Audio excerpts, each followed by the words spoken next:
Hello, hello. You know who it is. It's Everyday Superpower, and what we're going to be talking about is body language and non-verbal communication. We're going to lay it out nice and easy. Anyone can understand it. How to read the mind of others step by step, purely through the signals their body sends out without them even being aware of it. If you enjoy what you like, and what you like is body language and learning how to read minds, click like and subscribe. Without further ado, we're going to get into the lesson. What we're going to talk about today is eye blocking and eye blocking behaviors, okay? So, an eye blocker or an eye blocking behavior is a term given to eyes that squint, shield, or are covered by hands or other objects, alright? So, people cover their eyes when they feel threatened or don't like what they see. Alright, so it can be provoked in a whole wealth of ways, and it is alike the mouth block and the blocking of the ears, okay? So when you block the mouth subconsciously, it's because you don't want to say anything or don't like what you've said or don't enjoy what the others have said and so forth. When you block the ears, you don't like what you've heard or potentially what you're thinking of. And when you block the eyes, you don't like what you're seeing. Perhaps that's an image conjured in your mind's eye rather so than actually being in the real world.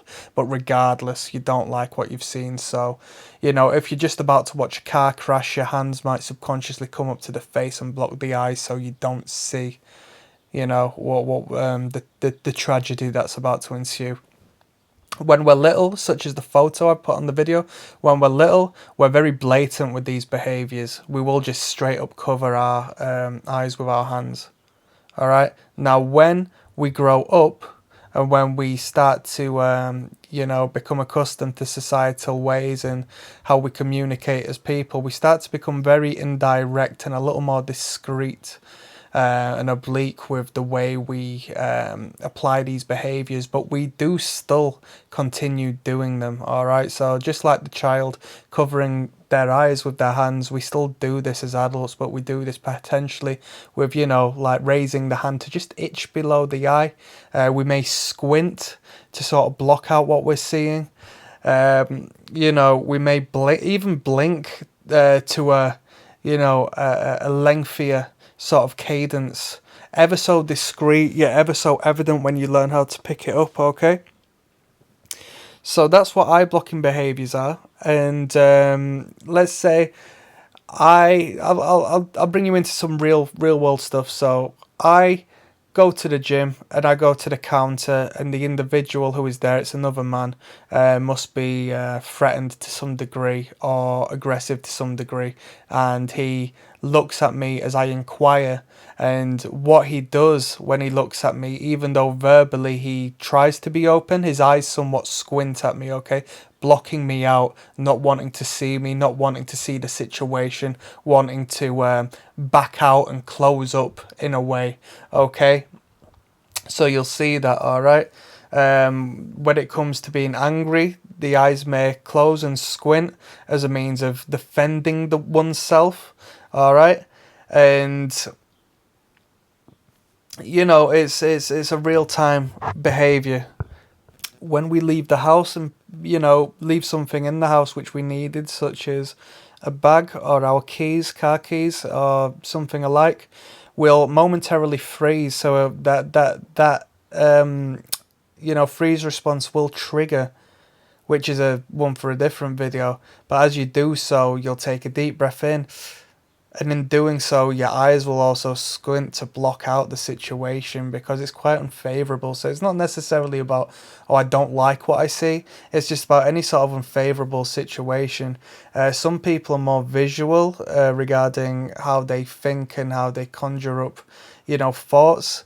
Some people are more creative, like conjuring up images, whereas some people speak through sounds and think through sounds, and so on and so forth. So those who are more image based may be more prone to doing these eye blocking behaviors. Alright.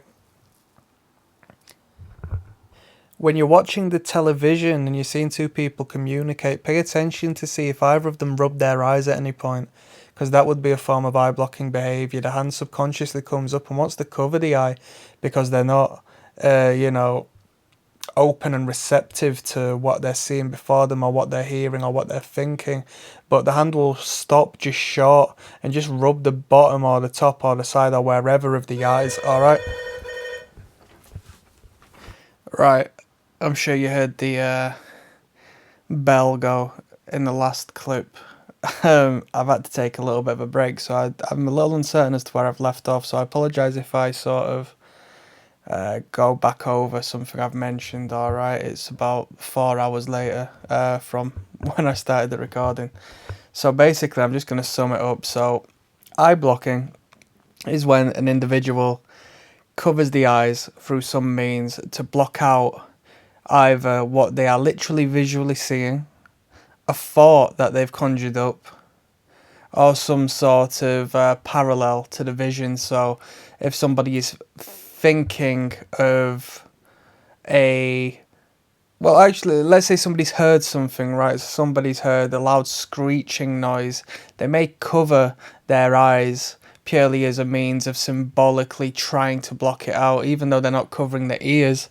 It still is symbolic, and you have to read it in context and sort of apply your own reasoning to it and understand what's going on at that particular time, because that individual may have heard the screech and associated it with a particular bad, experience they've had, and they've sort of, it's brought up and triggered, a bad mental image, so they may cover the eyes up regarding that. It's a bit silly, really, because I don't really know what I covered. So I'm gonna leave it there, all right. So I might have to go back on this one. This has been eye blocking, all right. Eye blocking, as I said, you cover the eyes.